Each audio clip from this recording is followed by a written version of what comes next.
Unfortunately, a lot of colleagues will think of EDI as a checkbox on a grant application or on the way they're working. And unfortunately, that is quite common.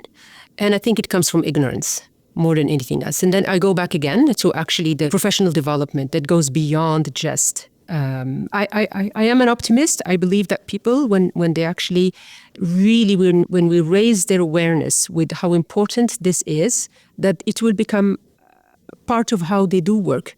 But unfortunately, many people, they're not used to it. And I think when you see it, it's those people who have been working within a unidimensional paradigm of doing research that actually think of it, well, no, I do it this way. Now you're adding this layer, so I'm just going to be checking marks. But if these same persons stop to look at even the graduate students they have, at the teams they have, at where they have taken their research, who are their international collaborators, they will understand that it is much more broader, much more deeper, this sense of actually having an inclusive, an equitable and a diverse lens under which they do their research. It's there. They're just afraid of change. They're just afraid of actually implementing it into their own research program. So in research, we do have an issue sometimes of people thinking about EDI as a checkbox, as something that you just have to put into, pay lip service to get your grant application put in. But the reality is that when we are thinking about how we develop our research, we naturally need to incorporate EDI. We don't have to call it EDI. We could call it anything else. But when you start actually thinking about the people that your research is going to affect, when you start thinking about the impact on a world full of people who have so many different experiences, so many different understandings of things, then naturally it develops that we get these sort of well-considered EDI components. I think that thinking of EDI as separate from the actual research is erroneous because the EDI is actually part of the research process, like making sure that the research is meaningful to the end user is really part of what EDI is about. It's just making sure that what we're researching on will have a good impact. So that's what EDI, so they are really integrated. In research, it is very common to find researchers who are just thinking about EDI as an element that is not truly about the work that they are doing, but that it's this additional thing that they need to do, or that it's taking up space from their actual work, whatever that means, right? When in reality, for any researcher at this time and age, they need to be thinking about EDI as part of the research projects. So when we think about the research projects that I developed, then I need to be thinking about who's benefiting from the research that I'm producing, right? If I'm interviewing people, then am I looking at people of different ages? Am I looking at people of different social identities, right?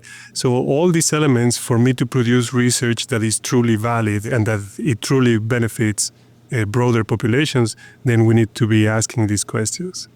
I think a lot of researchers, they're worried how much work it might be. They're worried how much it might slow things down.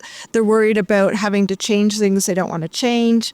I think often it's more they don't even know where to start. I think I'm very lucky in the sense that being autistic, autistic people are inherently more trusting of me and more willing to work with me, right? And so I spend a lot of what I spend my time doing as a professor is actually trying to bring those two groups together.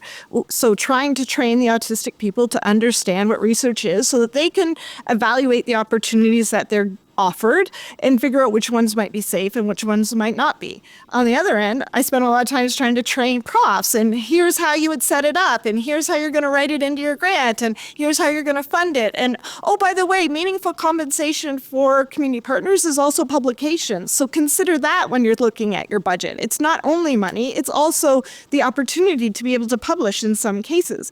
So it's like all of those sort of nuances. It's like both groups want to, but they're not really sure how to do it in a way that would be safe. And so it's more just sort of trying to break down those barriers and show both sides, okay, well, this is what it can look like. Here's a model. This is how you do it. Let the ego aside and actually think about this much more from a constructive perspective to see what you're actually doing and framing it as such. Trying to quantify this is unquantifiable. It has to do with the quality of the work that you do. It has to do how you are from the ground up. you are actually including this. And so when we view it as a checkbox, that's really, really limiting us. It prevents us from being able to dig deeper into what we mean when we talk about serving people, when we talk about curing diseases for people. I taught science for a number of years, and there's sometimes the joke about when we think about physics of, okay, imagine a cow. This cow is a perfect sphere, and it is on a frictionless plane that is infinite. And kind of a joke about like how you can take the reality and you can try to make it into something that's easier to deal with. And I think sometimes historically research has done that. It's taken a person and tried to simplify a person too much. And in the end, it doesn't actually reflect the reality of human diversity in a variety of perspectives, social, emotional, biological. And when we do that, we lose track of why we do research. It's to benefit people.